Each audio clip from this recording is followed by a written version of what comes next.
This is a Longturnlarry podcast. I am one of your gracious hosts, the Honorable Sensei, and to the left of me, Scumbag. So, Scumbag, what are we talking about today? We're going to be talking about some good old power creep. Power creep. What's power creep? I guess we can define power creep so we can all be on the same page. It's the gradual unbalancing of a trading card game, video game, or role-playing game due to a release of new content that leaves older content underpowered. Almost like when a newer card is explicitly better at fulfilling the exact same function as an older card. That card can be or has been power crept. So, the discussion we're having is whether power creep is like sort of as bad as people say it is. 2023 Magic is super powerful, or it's almost like they're trying to say that the older cards are not as good, but I think some of the more overpowered cards are actually the older cards. So, to start the discussion, I guess we should sort of show what power creep is. So, in front of me, I have the old, tried, and tested Shivan Dragon, a mighty beast. So, it's 4 mana, 2 red for a 5/5 dragon. It is flying. And for red, Shivan Dragon gets +1/+0 until the end of the turn. Incredible. Powerful. Spicy. I'm shaking. Shaking in my boots. My goblins, they're shaking. Goblins are scared of dragons. Yeah, they truly are. They're not kobolds. So that's an older card. Look at a newer card. See where it lies. So we have Ancient Copper Dragon. 4 and 2 red again. It is a 6/5 Elder Dragon. It's old. It's got a 401k. That's right. It earned its dragonliness. It's flying. Beautiful. And whenever Ancient Copper Dragon deals combat damage to a player, roll a d20. Create a number of treasure tokens equal to the result. So you're telling me you could smack me and get 1 treasure token? Yeah. Or I could smack you and get 20. Nat 20. The iconic Shivan Dragon printed in alpha, opposed to the Ancient Copper Dragon printed, last year? Mm-hmm. Yep, that was a very recent set. So Ancient Copper Dragon is more powerful.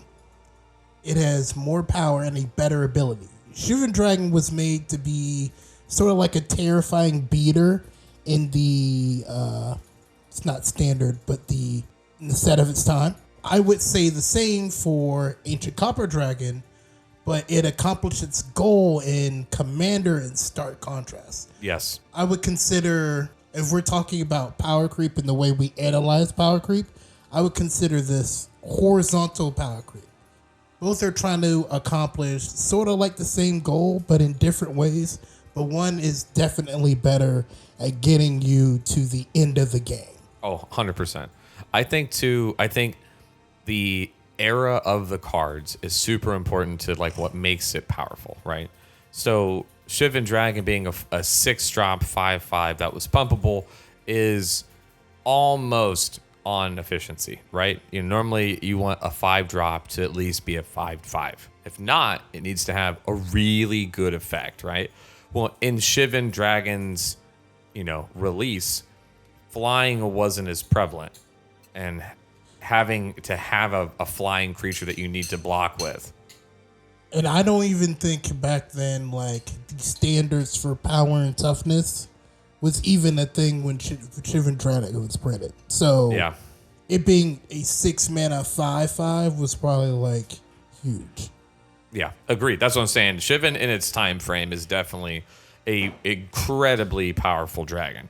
But You take the exact same card and put it in today's standard. There's very, very easy like ways to deal with this. Removal is aplenty now. So like 6 mana and it doesn't do that much for me. It doesn't do anything on ETB. It doesn't affect the board at all. Nope. I gotta wait. It doesn't have haste. Yep. Unless I have a haste enabler, I gotta wait a whole turn. 6 mana and a whole turn of it sitting there. Ancient Copper Dragon, you're spending 6 mana. Yep. It doesn't have haste, but you're almost guaranteed to get some type of value. Yeah. It might only be 1 treasure. Yeah, honestly. It could be 1 treasure, but it's still giving you something for later. It's not as much damage, but it's giving you more abilities to do other things. It's funny if you were playing Shivan Dragon and Ancient Copper Dragon in the same deck. Shivan Dragon would sort of Ancient Copper Dragon would sort of beast up the Shivan Dragon. Exactly. Like they work in tandem even. And again, Ancient is giving the buff. Shivan itself needed another addition. So let's look at some cards that are actually like similar in effect. So in front of me I have Reclamation Sage. Let me say that again. Reclamation Sage. Rec Sage, as we like to say. 2 and a green for a 2/1 Elf Shaman. When Reclamation Sage enters the battlefield, you may destroy target artifact or enchantment. I mean, pretty good. It's just good. Honestly, it's an elf. Like that is important. Yeah, that's a creature type that you'll run into. Mm-hmm. Oh yeah. One of the best creature types. 1 green pip, so it can go in a lot of different decks. 2/1. Easy to splash. Yep, 2/1. So it will possibly kill more like effect-based creatures. It can trade up. It can, 100%. I don't know how much trading we're doing in Commander, but yeah. Hey, Gaddock Teague's only got 2 toughness. I'm gonna swing my 2/3 at you. That's right. All right, so the next card, a little bit more powerful. Lauren of the Third Path. Not the second, the third path. The third way is the way. So 2 colorless, 1 white, 2/1 for a human artificer. It's legendary. Mm-hmm. Could be a benefit or a downside. Yep. Imagine running this as your commander just to hose your artifact friends. Yeah. I love mirrors. I do. I love them. You should play it. You should totally play your mirror deck. You should totally play it. So, she's got Vigilance, and whenever she ETBs, destroy up to 1 target artifact enchantment. And then you can tap her, and you and target player draw a card. Beautiful. Because that vigilance comes into play. I enter, I remove something, I then can, on next turn, swing, and then before it comes back to my turn, because you can use it like a bargaining chip, and make it to where there's no card advantage on against you yet, tap her and say, hey, let's make a deal. You know what? Yeah, hey. What you feel about, how you feel like 1 more card? You had a Sword of Feast of Famine. You know it had to go. Hey, no hard feelings, just a card. It's the third way. It's like a polite way because it's not a may either. It's like that. You want to draw this card, Jimmy? Hey, it'd be a shame. It'd be ashamed if I broke your ankle and gave you, or you could just take $500. Yeah, an additional kneecap. All right, so our last card, Druid of Purification. 3 colorless in a green. For a 2/3 human druid. Oh. Whenever Druid of Purification enters the battlefield, starting with you, me, each player may choose an artifact, an enchantment you don't control. Destroy each permanent chosen this way. It is so tasty. That it's the ending portion of that. It's so tasty. You can't choose me. Imagine if that wasn't there and they just choose all your stuff. And I want that one and that one. So yeah, why? So Rex Sage versus Lauren versus Druid. Right. So with Breck Sage, really good effect.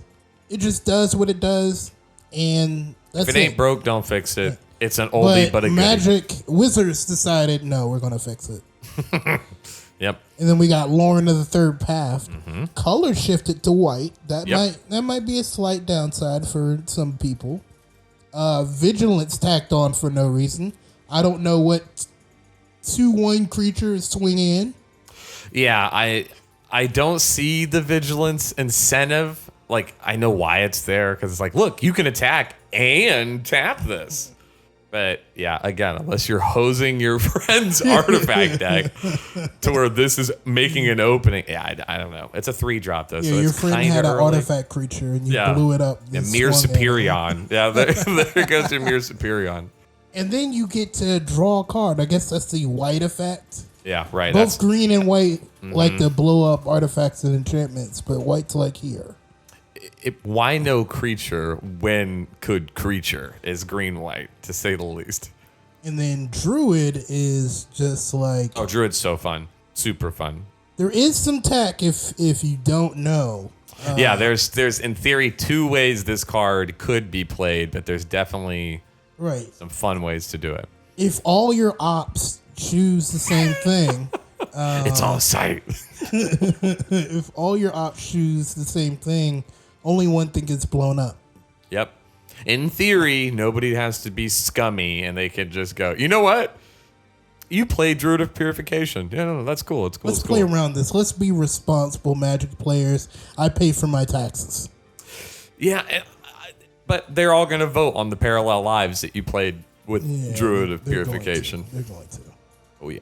I think this is an example of what people consider like regular power creep. Yep. It's easy to see. It is easy to watch this progression. Right. So that's why I call this vertical power creep, because Reclamation Sage is strictly worse in most parts than Lauren of the Third Path. Yeah. And then it's also strictly worse than Druid of Purification.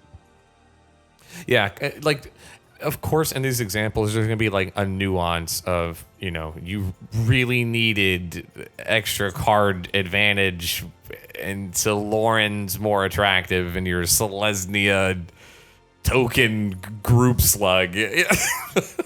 But otherwise, agreed. These are very easy upgrades. Right. So here is where we have like the meat of the discussion. Now that we've identified what power creep sort of looks like. So, does Commander have a power creep problem? Personally, I don't really think so. I think what has happened is that beforehand, Commander was still a casual format, but it wasn't backed by Wizards. And Wizards wasn't making cards for Commander. Yeah, no, not at all. So you had to figure out how to use your jank 60 cards to build a deck. Yeah, and if you didn't, then you like a great example is like Relentless Rats. Like, that's a card that works in Commander, but is meant for non-Commander Magic. Even though it doesn't even get seen play there. I know. And it's so expensive. It's weird. Relentless Rat decks are pricey. Relentless Rats is the best-selling Magic card of all time. I'm not surprised. I'm genuinely not surprised. You have to buy so many. Oh, I bet persistent petitioners. Is that there's a couple of those. So, power. What format in Commander represents power? Just unadulterated degeneracy. Mm-hmm. Whenever I do something scumbaggy on turn 2 and play my Commander that's 8 mana. Oh, I thought you were so honorable. Typically. On paper. What do people call that? CEDH. Yes. The all-seeing CEDH. So what we're going to do is look at some CDH staples and see, are they newer cards or older cards? Honestly, I feel like you guys will find a lot of these to be surprising. Or if you're really into Commander, not surprising. Yeah, exactly. So, also, for those of you that haven't experienced a CEDH player moment, it's where somebody plays a pain land turn 1 to play a... Pain land? Fetch. Oh, okay, yeah. Plays a fetch. Yeah, because you're right, it doesn't come in tap. Plays the fetch to go get a dual land that doesn't... OG dual. That doesn't come in tapped. And on top of it, on this turn, he played a couple 0-drops. He probably played a Soul Ring, a Mana Crypt. Yep. A Jeweled Lotus. Yeah, and now his commander's out, and he's got a counter spell in his hand. Yeah, for free. No, not even a counter. What is it? Pact and Negation. You don't even need Pact. What's the free one if you have your commander out? There's Deflecting Swat. There's I can't remember the other one actually. Oh, let's look it up. But yeah, we're gonna give you guys some really tasty examples of some overpowered cards. Fierce Guardianship. That's the card. That's the card I was thinking of. Oh yeah. That's a very good card. Yeah, it's a new card. See? See? But what's the OG free spell? That's Force of Will. That's like $110. You had to have your commander out for you to get a taste of that old school power. Or we have some really good examples. I have to like bring one up. Everyone's always like, oh, all these new Magic cards are so overpowered. There are certain things they will never reprint. If that doesn't tell you that there's been some off the wall Dovin's Veto. Name a better, in my opinion, name a better counterspell than Dovin. I can name like 5 better counterspells. I see. I'm a Dovin. I'm a Dovin die. See. I play blue black in here. You don't be having no Dovin's Veto. No Dovines. Big Veto. big Vitowski. We're talking about power. All the black tutor cards, all the good ones. Yeah, those aren't new. Demonic Tutor, Imperial still got reprinted. Fast Mana, Dark Ritual, Any of the Power Flame. 9. And then we did get a good one. We got Dockside. That's a new card. Warped the whole entire format. Yes, it did. Warped the entire format. You ever flickered a Dockside Extortionist? Yes, I have. Yeah, it's not. It's balanced. Hey. If you want to check out manufacturing power, compare Wheel of Fortune to Wheel of Misfortune. I challenge anybody to make Wheel of Misfortune not feel like a card that you have to start off with. Okay, hear me out. Hear me out. Hear me out. This is my TED Talk. Yep. It's not an instant too. So it's on your turn. You're like, guys, just. I'm a whole priority, guys. Guys. This is gonna take a while, okay? Yeah, no. It's so simple. It's just so simple. 3 mana. Discard your hand. Draw 7 cards. Why can't we have it? Why can't we have it? We have to have Magus. Because it's on a list. Yeah, I know. It's on a list. You can't play it. Like, Wheel of Fortune has 1, 2, 3, 4, 5, 6, 7, 8, 9, 10, 11 words. Wheel of Misfortune has 2 paragraphs. Yo, back when I was building my OG Muldrotha deck, I saw this card called Lion's Eye Diamond. It gives you 3 mana of any one color, but you have to discard your entire hand. You're a Muldrotha, baby. No one cares. I don't care about my hand. What's the You know downside? how much this card is? It's like $600. That was like 3 times the amount of my Muldrotha deck at the time. I was like, Hey, Honorable, why is your Dragon's Eye, or what was it? Lion's Eye. Looks like it's on printer paper. That's what we call a proxy. Piranhas. Yeah. Privacy. Why did somebody take a bite out of this card? It increased the value. What else? Lightning bolt. Oh, so good. Red fast burn. They won't even print lightning bolt in the standard because it'll warp the entire format. I'm not surprised. I mean, I look at it now like, see, this is another example of cards that didn't transition to Commander the same. Red, if you guys ever played Standard Magic or Modern, just the 60 card format, doesn't really matter the type. The 60 card format used to be just, I remember personally being dominated by mono red decks, like and mono black decks. It doesn't matter what rotated, there was always a mono red deck. Yep, it always didn't matter. Always red aggro, and it was powerful. It was always powerful, and I can remember taking 12 damage from just lightning bolts, and I only have 8 life left.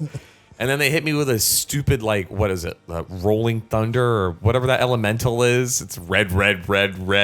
Oh, Goblin Guide. Ugh, yeah. Oh, that wasn't strong or anything. Lightning.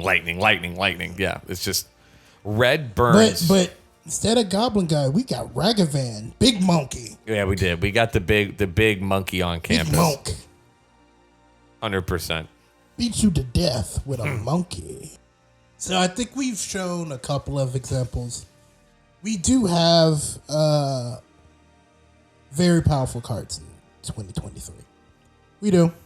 Yeah, there's no saying that we didn't get good cards. That's 100%. We definitely did get good cards. But to say that only the most overpowered cards are the ones that just came out, no way. Zero shot. Come on, dog. Yeah, zero shot. Do not play with me.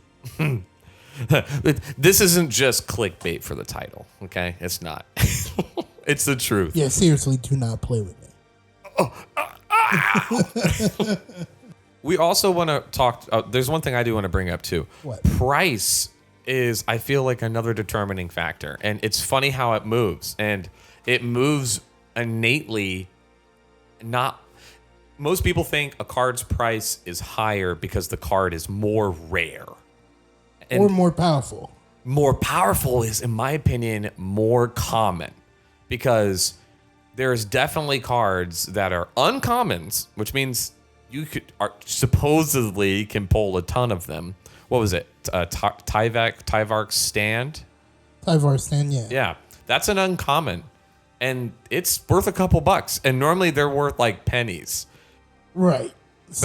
Depending on the card, like an uncommon can be like $2, which is like...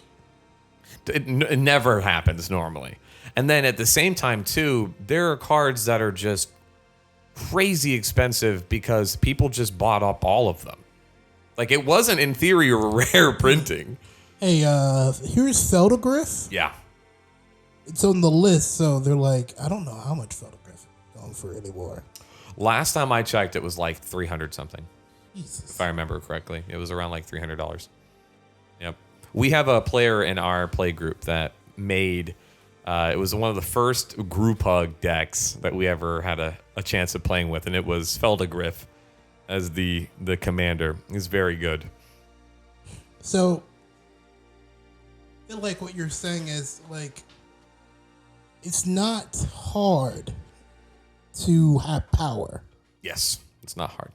It's not hard necessarily. It's not necessarily very expensive to build like a powerful commander deck, and 100%. I think people undercut the popularity of commander and more people having eyes on our format. I think that definitely comes with the territory, just from having more non-commander players looking at us getting commander cards is where I think some of it stems from too, because there are cards that explicitly say commander.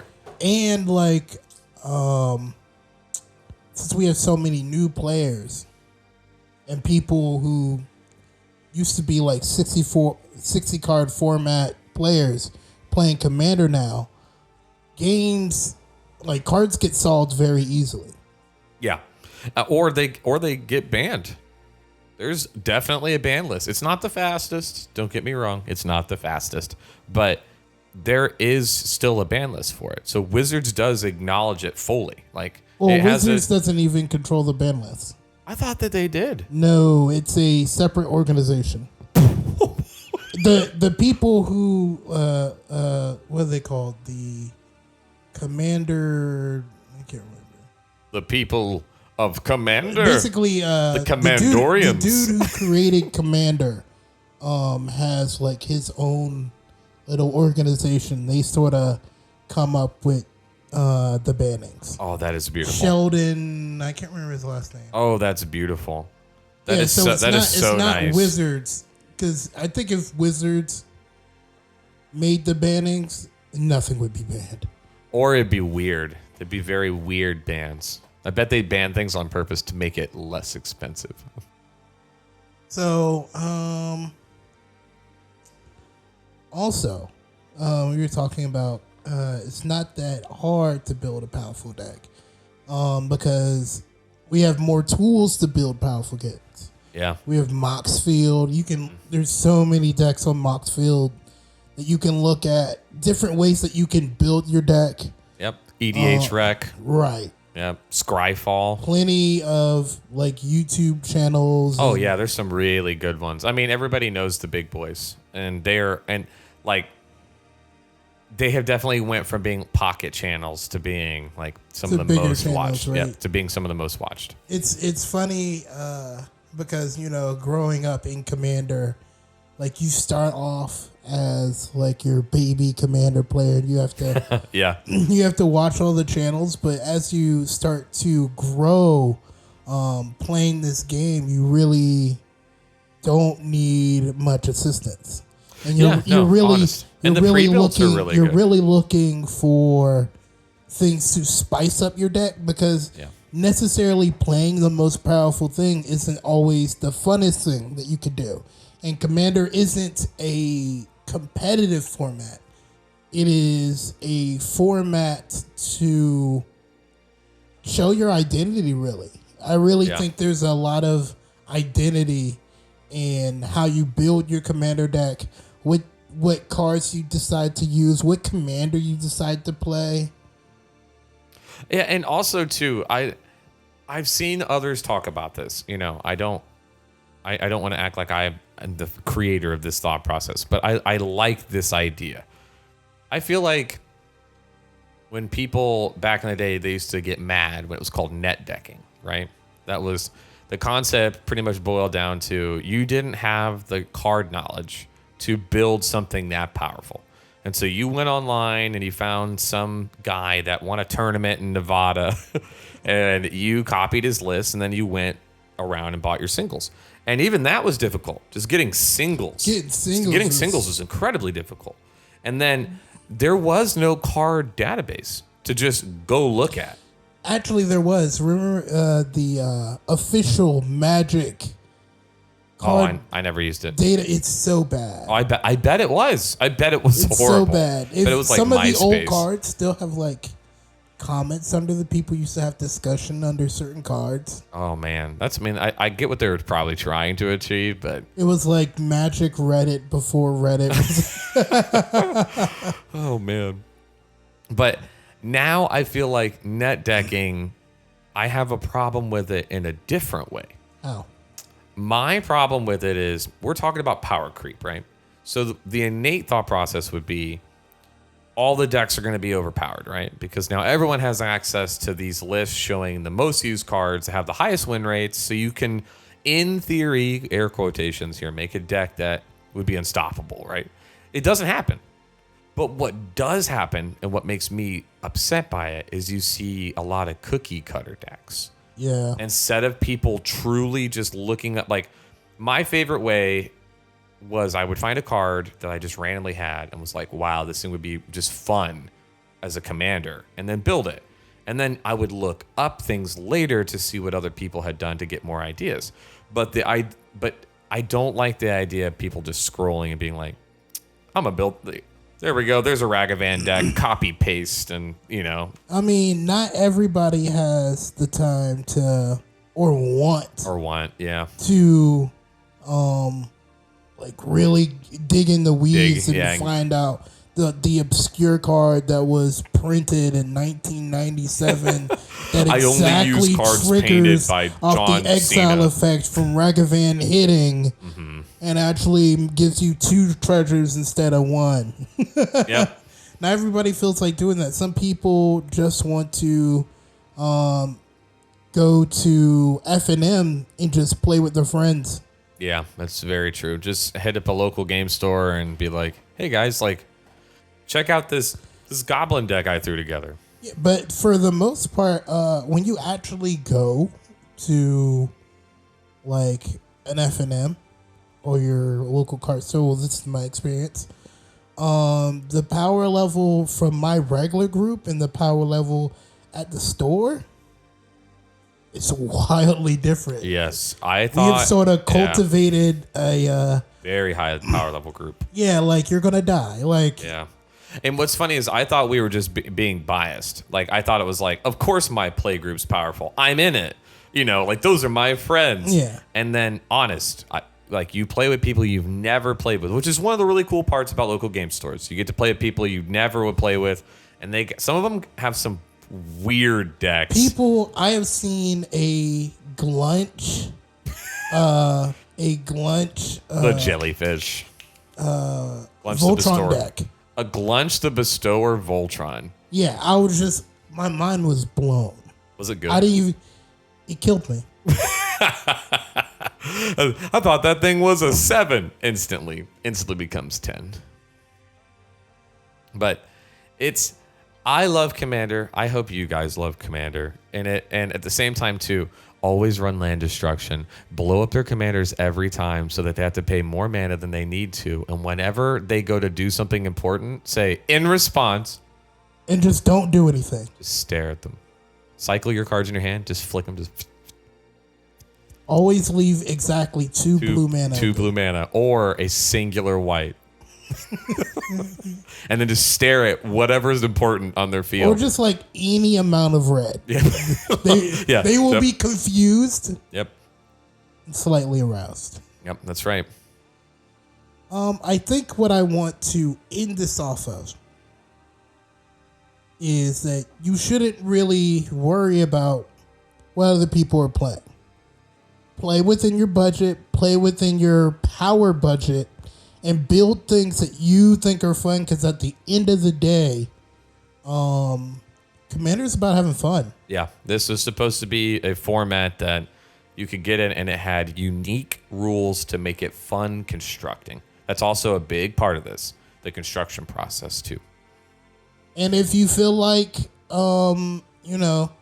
your deck isn't as powerful as the other people, it's really not all that hard or expensive to add power to your deck. Oh yeah, 100%.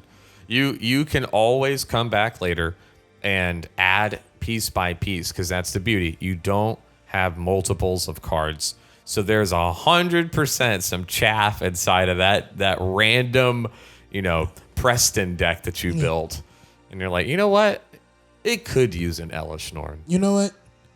I could spend like $10 and buy this. And then buy this, and that's how my decks got more powerful. I just gradually bought more cards for my deck, and it's just like, whoa, this needs to be tuned down a little bit. I'm a big boy now. You're messing with the big boys now. Yeah. You're messing with the big boys now. Wait, is that copyright? Disney, no, please. Disney. Well, thank you guys again for tuning in. This is Longturnlarry. I'm Scumbag. And I'm your honorable sensei. And have fun playing Magic, guys. Thank you.